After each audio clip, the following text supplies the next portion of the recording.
اهلا وسهلا بكم اخوتي الاعزاء، مرحبا بكم على قناتكم عزيز عبد النيوز. نتلاقاو في فيديو جديد.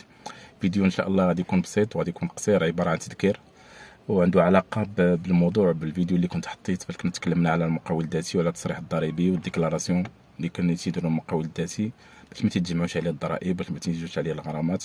فجيت اخوتي نذكركم فهذا، يعني ما بقى والو، يعني بقات واحد 4 ايام او 5 ايام، يعني في اخر اجل هو الاخر ديال الشهر ديال 4.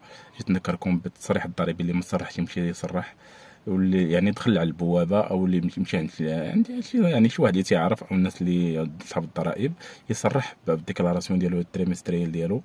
اللي يعني ربما ما كنتيش عندك شي خدمه، ما كانت عندك حتى شي حاجه، فما تنظن ما تخلص حتى شي حاجه، غادي ديكلاري بانك ما عندك حتى شي صفه دافير، ما عندك حتى شي، ما عندك حتى شي عمل، فاش غادي ما تخلص حتى شي حاجه.